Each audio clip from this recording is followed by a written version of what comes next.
Hello everyone, this is Priyanka Kumar and welcome back to my channel. आज बात करूंगी उन लोगों के बारे में जिनका डेट ऑफ बर्थ का टोटल नंबर 2 पर आता है, यानी कि डेस्टिनी नंबर 2 है, यानी कि लाइफ पाथ नंबर 2 है, यानी कि भाग्यांक यदि 2 है तो आपके लिए कौन सा प्रोफेशन, कौन सा जॉब आपके लिए अच्छा होगा। आप ही के पर्सनालिटी के हिसाब से मैं आपको बताऊंगी कि आप किस प्रोफेशन में ज्यादा थ्राइव कर सकते हैं, ज्यादा सक्सेसफुल हो सकते हैं, क्योंकि न्यूमरोलॉजी का काम ही यही है, एक गाइड की तरह आपको हेल्प करना, आप ही के बारे में आपको आपसे जुड़ी हुई बातें बताना और आपको किस फील्ड में ज्यादा सक्सेस मिलेगा, क्या बातें आपको करनी चाहिए और किस चीज को अवॉइड करना चाहिए, इन सारी बातों को बताना। तो आइए इस वीडियो को शुरू करते हैं। उससे पहले यदि आपको ये वीडियो अच्छा लगे, यूजफुल लगे तो इसे लाइक कीजिएगा, नीचे कमेंट बॉक्स में लिखकर जरूर बताइएगा कि क्या आप करते हैं इन बातों से रिलेट। और यदि आप मुझसे न्यूमरोलॉजी कंसल्टेशन चाहते हैं तो मेरे वेबसाइट numberworks.com के थ्रू या फिर मेरे व्हाट्सएप नंबर के थ्रू आप मुझसे कंसल्ट भी कर सकते हैं।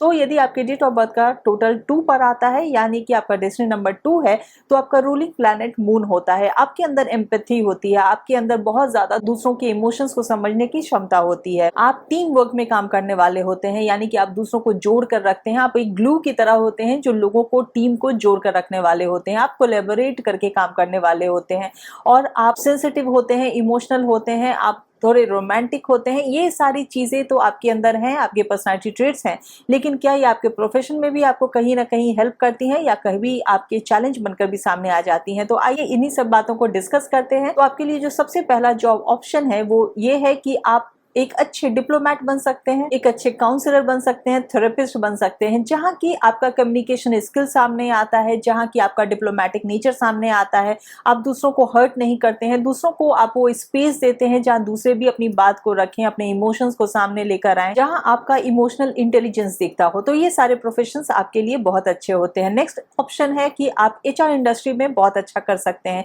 क्योंकि वहां पे भी टीम को जोड़कर काम करना होता है, वहां पे भी अंडरस्टैंडिंग की बहुत जरूरत होती है, वहां एक पॉजिटिव रिलेशनशिप बना रहे एम्प्लॉय के बीच में, कंपनी के बीच में, ये सारी सिचुएशन को हैंडल करना, एक हार्मनी और पीस को बना के रखना, किसी भी ऑर्गेनाइजेशन में किसी भी तरीके की कोई कॉन्फ्लिक्ट ना हो, इन सारी चीजों की आपको बहुत अच्छी समझ होती है, इसीलिए आप एक अच्छे HR प्रोफेशनल हो सकते हैं। नेक्स्ट ऑप्शन है आपके लिए, आप एक अच्छे teacher, social worker, educator, doctor, care giver, nurse, marriage counsellor, success coach, ये सारे काम भी आप बहुत अच्छे कर सकते हैं, क्योंकि आप दूसरों को वो स्पेस देते हैं जहां दूसरे अपनी ग्रोथ दिखा पाए, जहां दूसरे अपने इमोशंस को आपके साथ शेयर कर पाए। आप वो कंफर्ट देते हैं जहां दूसरे आप पर रिलाई कर पाते हैं, दूसरे आप पर डिपेंड कर पाते हैं और अपने आप को वो ओपन अप कर पाते हैं आपके सामने में। आप दूसरों को अनबायस्ड एडवाइस देते हैं, आप दूसरों के माइंडसेट को समझने वाले होते हैं और आप हमेशा अच्छे सॉल्यूशंस की तरफ दूसरों को ले जाते हैं। आप हमेशा दूसरों की हेल्प करने वाले होते हैं, दूसरों की मदद करना चाहते हैं, चाहे वो प्रोफेशनल स्पेस में हो, चाहे वो पर्सनल स्पेस में हो, चाहे वो हेल्थ से रिलेटेड चीजें हो, चाहे वो उनके फिजिकल इश्यूज हो। आप हमेशा यही कोशिश करते हैं कि आप कितना ज्यादा से ज्यादा दूसरों के काम आ सकें, और इसीलिए ये सारे जो ऑप्शंस हैं उसमें आप बहुत सक्सेसफुल हो सकते हैं और उसमें आपको बहुत ज्यादा सेटिस्फैक्शन भी मिल सकता है। नेक्स्ट ऑप्शन है कि आप बहुत अच्छे राइटर हो सकते हैं, पोएट हो सकते हैं, आप आर्टिस्ट बहुत अच्छे हो सकते हैं, क्योंकि नंबर 2 गवर्न होता है मून से, जो कि इमोशन का प्लैनेट है, जो कि रोमांस का प्लैनेट है। तो आप अपने जहां भी इमोशंस को अच्छे से एक्सप्रेस कर पाए, चाहे वो आपके राइटिंग के थ्रू हो, आप अपनी स्टोरी में अपने इमोशंस को दिखा पाए, आप अपने आर्ट के थ्रू दिखा पाए, जहां आप एक्टिंग करें और वहां पे अपने इमोशंस को, अपने भाव को दिखा पाए, उन सारे फील्ड में आप बहुत अच्छा कर सकते हैं। और क्योंकि आप ह्यूमन कनेक्शंस बनाने में बहुत अच्छे होते हैं, तो आप अपने इमोशंस के थ्रू दूसरों को भी कनेक्ट कर लेते हैं, जहां दूसरों को भी लगता है कि आप उनकी ही बातें कह रहे हैं, उनसे रिलेटेड ही बातें कह रहे हैं, उनके जैसी ही बातें कर रहे हैं।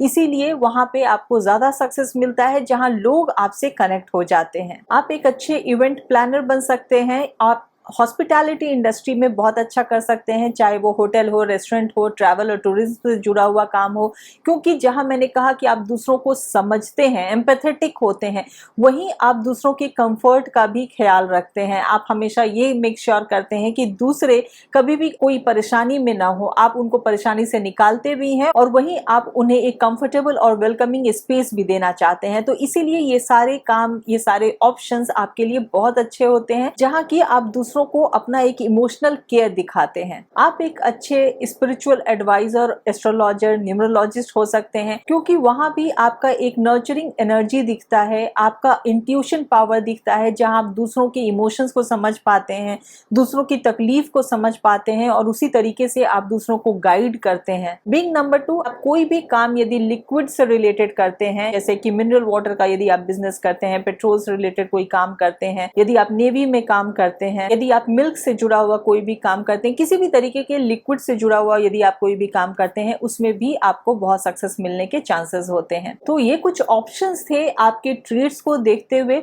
वैसे तो आजकल बहुत सारे ऐसे वोकेशंस हैं, बहुत सारे ऐसी जॉब अपॉर्चुनिटीज हैं जहां की आप बहुत सक्सेसफुल हो सकते हैं, लेकिन इन बातों का जरूर ध्यान दीजिएगा कि जो जो मैंने आपको आपके ट्रेड्स बताए हैं उनसे ही मैच करता हुआ वो प्रोफेशन हो। अब मैं आपको देती हूँ कुछ ऐसे एडवाइस जो कि आपको फॉलो करने चाहिए, क्योंकि आपके ही ट्रेड्स आपके कभी ना कभी चैलेंजेस भी बन जाते हैं उनको ओवरकम करने के लिए। तो सबसे पहला हेल्पफुल टिप ये है कि हमेशा आप कॉन्फ्लिक्ट को अवॉइड मत कीजिए। आप हमेशा एक पीस मेकर की तरह काम करते हैं, आप हमेशा शांति चाहते हैं, हार्मनी चाहते हैं, और बहुत बार जो कुछ इश्यूज है होते हैं उनको आप एड्रेस नहीं करते हैं और उस कॉन्फ्लिक्ट को शांत करने के लिए अवॉइड कर देते हैं। तो ऐसा मत कीजिए। बहुत बार ये भी होता है कि इश्यूज को यदि आप एड्रेस करेंगे तो शायद एक अच्छा नतीजा निकलकर सामने आएगा। तो इसीलिए इस बात का ध्यान रखिए कि हमेशा चीजों को इग्नोर मत कीजिए, नजरअंदाज मत कीजिए, बल्कि जो यदि इश्यूज हैं ऐसे उसको आप एड्रेस करके सॉल्व कर सकते हैं, उस तरफ भी आप अपना ध्यान दीजिए। दूसरा एडवाइस ये है, आप बहुत ज्यादा ओवर गिविंग हो जाते हैं। आप हमेशा दूसरों को प्रायोरिटाइज करते हैं अपने बजाय। आप अपने हेल्थ की चिंता नहीं करते हैं, आप अपने मेंटल हेल्थ की चिंता नहीं करते हैं, आप अपने करियर की चिंता नहीं करते हैं और दूसरों के काम को ज्यादा इंपॉर्टेंस देते हैं, दूसरों के इमोशंस को ज्यादा इंपॉर्टेंस देते हैं, और इस चक्कर में कहीं ना कहीं आप अपना भी नुकसान कर लेते हैं। तो इसीलिए अपने इस ओवर गिविंग नेचर में एक बाउंड्री, एक लिमिट जरूर सेट कीजिए कि कहां पे आपको रुकना है और कहां पे आपको अपने आप को भी प्रायोरिटाइज करना है, अपने पर भी ध्यान देना है, सेल्फ केयर पे ध्यान देना है। नेक्स्ट इंपॉर्टेंट टिप आपके लिए है, कभी कभी आप इनडिसाइसिव हो जाते हैं और तुरंत डिसीजन नहीं ले पाते हैं। बीइंग नंबर 2, ये आपकी प्रॉब्लम होती है कि आपको डिसीजन मेकिंग में थोड़ा सा चैलेंज हो जाता है। आप सोचते रहते हैं, आप सोचते ज्यादा हैं और डिसीजन लेने में आप थोड़ा डिले कर देते हैं और इस चक्कर में आप वो अपॉर्चुनिटी को खो देते हैं। इसीलिए अपने इंट्यूशन पे ध्यान दीजिए, अपने इंट्यूशन को फॉलो कीजिए और सही वक्त पर सही डिसीजन लीजिए। आप अपॉर्चुनिटी को जाने मत दीजिए।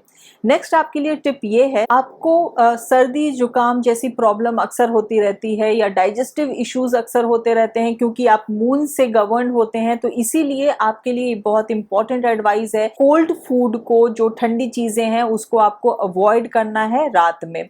आपको अवॉइड करना है डार्क कलर्स को, स्पेशली किसी भी इंपॉर्टेंट ओकेजन पे आप लाइट कलर्स ऑप्ट कीजिए, जैसे light cream, light green, light blue, silver, ये सारे कलर्स आपके लिए बहुत अच्छे होंगे, इनको आप ऑप्ट कीजिए। नेक्स्ट इंपॉर्टेंट एडवाइस आपके लिए ये है, यदि आप किसी के लिए काम करते हैं या किसी के साथ मिलकर काम करते हैं रादर देन इंडिपेंडेंटली काम करना, तो आपको उसमें ज्यादा सक्सेस मिलेगा, क्योंकि आपका नंबर ही है कोलैबोरेशन का नंबर। तो इसीलिए यदि आप जॉब करते हैं, यदि आप बिजनेस करते हैं, तो किसी के साथ मिलकर यदि करते हैं, कोलैबोरेट करके कोई काम करते हैं, तो उसमें आप ज्यादा सक्सेसफुल होंगे।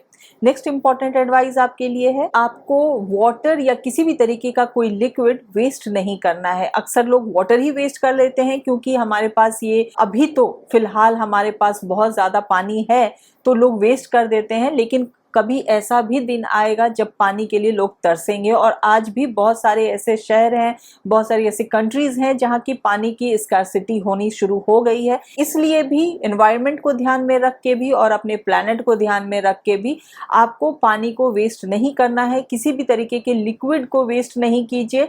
और यदि जितना हो सके आप पानी कंज्यूम करते हैं, आपके लिए अच्छा होगा। पानी की एक बॉटल अपने साथ रखिए और सिल्वर ग्लास में यदि आप पानी पीते हैं वो भी आपके लिए बहुत अच्छा होगा। होगा। बीइंग नंबर 2 आपके लिए बहुत इंपॉर्टेंट एडवाइस है कि आप यदि अपनी मदर की रिस्पेक्ट करते हैं, मदर का ध्यान रखते हैं, मदर फिगर का ध्यान रखते हैं, आप कोई भी एल्डरली वुमेन का ध्यान रखते हैं, आपके लिए बहुत बेनिफिशियल होगा। साथ ही साथ यदि आप शिव जी की पूजा करते हैं, आपके लिए ये भी बहुत बेनिफिशियल होगा। नेक्स्ट इंपॉर्टेंट टिप आपके लिए ये है, आपको हमेशा सोशलाइज करना चाहिए, क्योंकि यदि आप अकेले हो जाते हैं, यदि आप अपने आप के साथ रहते हैं, तो आप थोड़े से डिप्रेस्ड हो जाते हैं, मेलानकॉलिक हो जाते हैं। तो इसीलिए ये कोशिश कीजिए कि अपने फैमिली मेंबर्स के साथ मिलकर, दोस्तों के साथ मिलकर, अपने जान पहचान के लोगों के साथ आप लगातार मिलते रहें, सोशलाइज करें, ताकि वो नौबत ना आए जहां आप डिप्रेस्ड हो जाएं। आपको अपनी कंपनी भी अच्छी चूज करनी चाहिए, अच्छी संगति चूज करनी चाहिए, क्योंकि आप जैसी संगति में रहेंगे आप वैसा ही बिहेव करेंगे, आपका थॉट प्रोसेस भी वैसा ही हो जाएगा।